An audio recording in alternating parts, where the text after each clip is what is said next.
नमस्कार मुलांनो, आज आपण इयत्ता 6वी विषय नागरिकशास्त्र या विषयातील धडा 2 समाजातील विविधता या पाठाचा संपूर्ण स्वाध्याय पाहूया. प्रश्न 1. रिकाम्या जागी योग्य शब्द लिहा. 1. विविध समूहांच्या बरोबर राहणे म्हणजे सहअस्तित्व अनुभवणे. 2.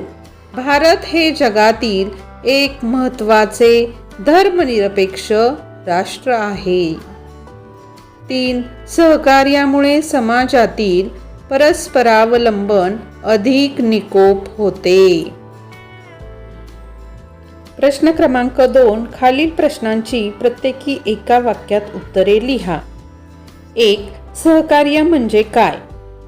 उत्तर: एकमेकांच्या अडचणी व प्रश्न सोडवण्यासाठी परस्परांना मदत करणे व देवाणघेवाण करणे याला सहकार्य असे म्हणतात.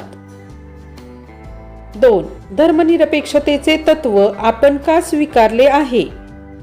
उत्तर: आपल्या देशात भाषिक व धार्मिक विविधता मोठ्या प्रमाणावर असल्यामुळे ही विविधता निकोपपणे जपण्यासाठी आपण धर्मनिरपेक्षतेचे तत्व स्वीकारले आहे. प्रश्न क्रमांक 3. खालील प्रश्नांची उत्तरे 2 ते 3 वाक्यात लिहा. 1. भारतीय समाजातील एकता कशातून दिसून येते?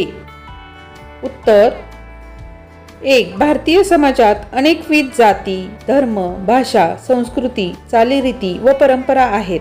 त्यांच्या विविध भागात वेगवेगळे सण, उत्सव आणि उपासनेच्या विविध पद्धती आहेत. 2.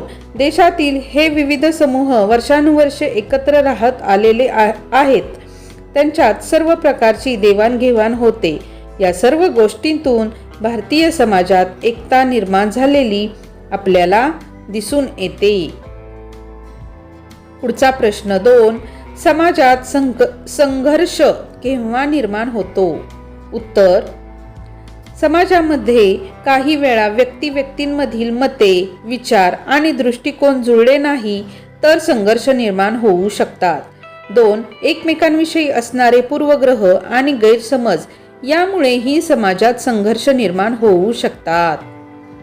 पुढचा प्रश्न 3. सहकार्यामुळे कोणते फायदे होतात? उत्तर: सहकार्यामुळे समाजातील परस्परावलंबन अधिक निकोप होते. 2. समाजातील सर्वांना सामावून घेता येते.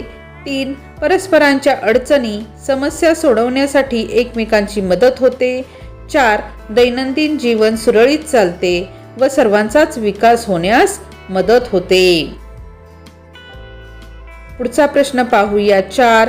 तुमच्या समोर 2 मुले भांडत आहेत, तर तुम्ही काय कराल? उत्तर: माझ्या समोर भांडणाऱ्या मुलांना प्रथम मी एकमेकांपासून दूर करेन. त्यांना शांत करून त्यांच्या भांडणाचे कारण विचारेन.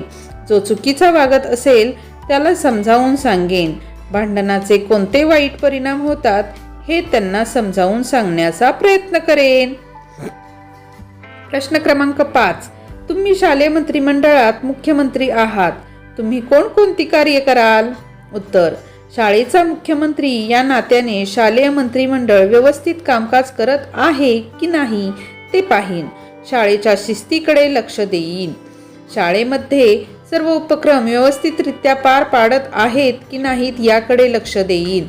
मंत्रिमंडळाला त्यांच्या कामकाजाबाबत मार्गदर्शन करीन. विद्यार्थ्यांना येणाऱ्या अडचणींविषयी शिक्षकांना सांगून त्या सोडवण्याचा प्रयत्न करीन.